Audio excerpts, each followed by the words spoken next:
साथियों, स्वागत है आप सभी का एक्सेलेंट स्मार्ट क्लासेज में। आज के इस वीडियो में हम भारत में अंग्रेजी राज की स्थापना के प्रश्न उत्तरों का अध्ययन करेंगे।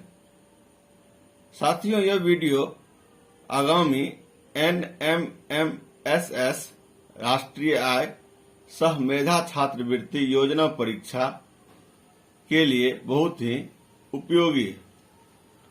साथ ही साथ यह रेलवे, बैंकिंग, SSC एवं BPSC जैसी परीक्षाओं के लिए भी लाभप्रद है। तो चले हम लोग पहले क्वेश्चन की ओर। भारत आने वाले विदेशी व्यापारियों का सही क्रम क्या था? पुर्तगाली, ब्रिटिश, डच, फ्रांसीसी। प्रश्न संख्या 2 है, ईस्ट इंडिया कंपनी की स्थापना कब हुई? 1600 ईस्वी। प्रश्न संख्या 3 है, अंग्रेजों ने भारत में अपनी पहली व्यापारी कोठी कहां स्थापित किया? उत्तर, सूरत, गुजरात। अंग्रेजों के पास जब ज्यादा सामान हो जाता था तो इसको रखने के लिए उन्होंने एक व्यापारिक कोठी सूरत में बनवाया। नेक्स्ट है, प्लासी का युद्ध कब हुआ? उत्तर, 1757 ईस्वी। नेक्स्ट है, प्लासी का युद्ध किसके बीच हुआ? उत्तर, अंग्रेजी सेनापति रॉबर्ट क्लाइव और बंगाल के नवाब सिराजुद्दौला के बीच। अंग्रेज के ओर से सेनापति रॉबर्ट क्लाइव थे और बंगाल के नवाब थे सिराजुद्दौला। नेक्स्ट है, सुनहरा फरमान कब जारी किया गया? उत्तर है, 1717 ईस्वी। सुनहरा फरमान या शाही फरमान किस मुगल शासक के द्वारा जारी किया गया? उत्तर है, फर्रुखसियर। नेक्स्ट प्रश्न है, बक्सर का युद्ध कब हुआ? उत्तर है, 1764 ईस्वी। बक्सर का युद्ध किसके बीच हुआ? उत्तर है, अंग्रेज और मीर कासिम, अवध के नवाब शुजा-उद-दौला, मुगल शासक शाह आलम, तीनों की संयुक्त सेनाओं के साथ अंग्रेजों का युद्ध हुआ। नेक्स्ट प्रश्न है, इलाहाबाद की संधि कब हुई? उत्तर है, 1765 ईस्वी। नेक्स्ट है, शेर मैसूर के नाम से किस शासक को जाना जाता है? उत्तर, टीपू सुल्तान। एक बार टीपू सुल्तान अपने दोस्त के साथ जंगल जा रहे थे। रास्ते में एक शेर ने उन पर हमला किया। टीपू सुल्तान ने उस शेर को मार डाला।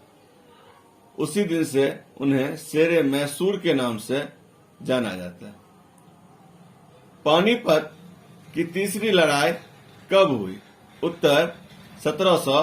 प्रश्न संख्या 13 है, दस्तक क्या है?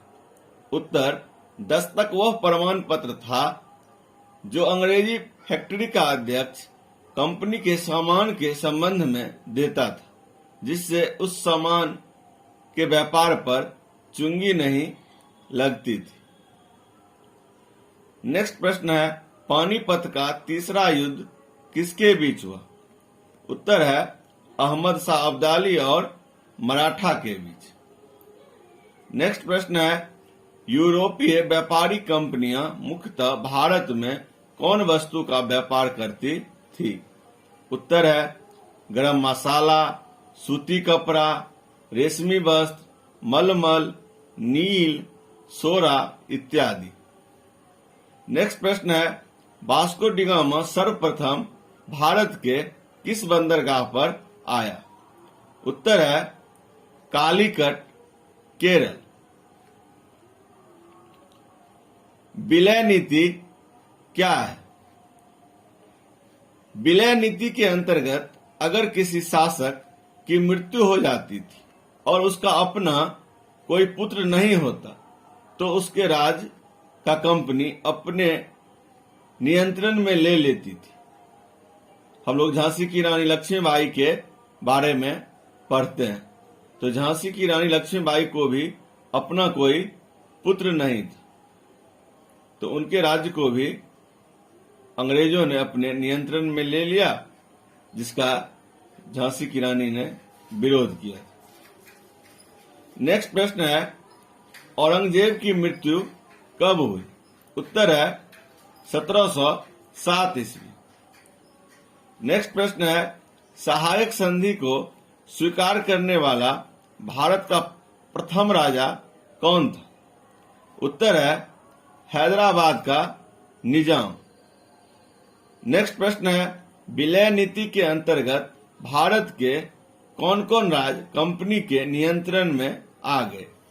उत्तर है सतारा, संबलपुर, उदयपुर, नागपुर, झांसी, ये सभी राज्य विलय नीति के अंतर्गत कंपनी के नियंत्रण में आ गए। नेक्स्ट प्रश्न है, मुंगेर किस नदी के किनारे बसा हुआ है? उत्तर गंगा नदी के किनारे। नेक्स्ट है, बक्सर कहाँ स्थित है? उत्तर है बिहार में। प्रश्न संख्या 23 है, पानीपत का द्वितीय युद्ध कब और किसके बीच हुआ? उत्तर 1556 ईस्वी। अकबर और हेमू के बीच यह युद्ध हुआ था। नेक्स्ट प्रश्न है, हुगली नदी भारत के किस राज्य में बहती है? उत्तर है पश्चिम बंगाल। नेक्स्ट है, वास्को डी गामा भारत किस मार्ग से आया था? उत्तर उत्तमाशा अंतरिप, जिसे हम केप ऑफ गुड होप के नाम से भी जानते हैं। नेक्स्ट है, वाणिज्यवाद से आप क्या समझते हैं? जब कोई व्यापारिक कंपनी लाभ कमाने के उद्देश्य से कोई व्यापारिक गतिविधि करती है तो उसे वाणिज्यवाद कहते हैं। नेक्स्ट है, सहायक संधि से आप क्या समझते हैं? इसके अंतर्गत भारतीय शासकों को अपने क्षेत्र में कंपनी की फौज रखनी पड़ती थी। अगर कोई शासक खर्च की रकम अदा करने में अपनी लाचारी दिखाता तो जुर्माने के तौर पर कंपनी उनके इलाके को अपने कब्जे में ले लेती, जिसे हम सहायक संधि के नाम से जानते हैं।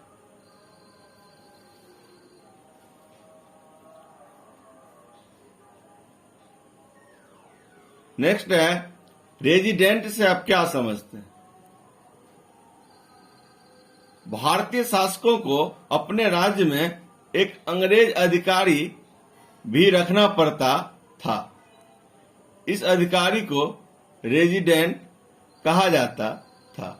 रेजिडेंट के माध्यम से कंपनी इन राज्यों के अंदरूनी मामलों पर नजर रखती थी। नेक्स्ट है, वर्तमान कर्नाटक को पहले किस नाम से जाना जाता था? उत्तर है मैसूर। नेक्स्ट प्रश्न है, अंग्रेज और मराठे के बीच युद्ध कब हुआ? उत्तर 1817 ईस्वी से लेकर 1819 के बीच। प्रश्न संख्या 31 है, अंग्रेजों ने पंजाब को कब अपने नियंत्रण में ले लिया? उत्तर है 1849 ईस्वी। प्रश्न संख्या 32 है, बंगाल के पहले नवाब कौन थे? उत्तर नवाब मुर्शीद कुली खां। नेक्स्ट है, बंगाल का आखिरी नवाब कौन था? उत्तर नवाब सिराजुद्दौला, जो कि बंगाल का आखिरी नवाब था। नेक्स्ट है, विलय नीति की शुरुआत किसने की थी? उत्तर है लॉर्ड डलहौजी। इसके शासनकाल में ही विलय नीति की शुरुआत हुई थी। नेक्स्ट है, टीपू सुल्तान मैसूर का राजा कब बना? उत्तर 1782 ईस्वी। नेक्स्ट है प्रेसिडेंसी किसे कहा जाता था? ब्रिटिश इलाके मोटे तौर पर प्रशासनिक इकाइयों में बटे हुए थे, जिन्हें प्रेसिडेंसी कहा जाता था। महाअभियोग किसे कहा जाता है? जब इंग्लैंड के हाउस ऑफ कॉमन्स में किसी व्यक्ति के खिलाफ दुराचरण का आरोप लगाया जाता था, तो हाउस ऑफ लॉर्ड्स में उस व्यक्ति के खिलाफ मुकदमा चलता है, तो उसे महाअभियोग कहा जाता है। नेक्स्ट है फरमान का क्या अर्थ है? फरमान का अर्थ एक शाही आदेश होता है। नेक्स्ट है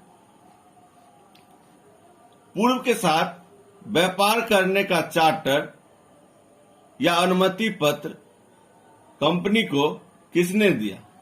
उत्तर है महारानी एलिजाबेथ प्रथम ने। काजी का अर्थ लिखिए। उत्तर है काजी का अर्थ एक न्यायाधीश होता है। तो साथियों, इस प्रकार से ये कुल 40 प्रश्नों का सेट है। आशा है आपको यह वीडियो अच्छा लगा होगा। आप इसे लाइक, शेयर और सब्सक्राइब जरूर कीजिएगा। धन्यवाद।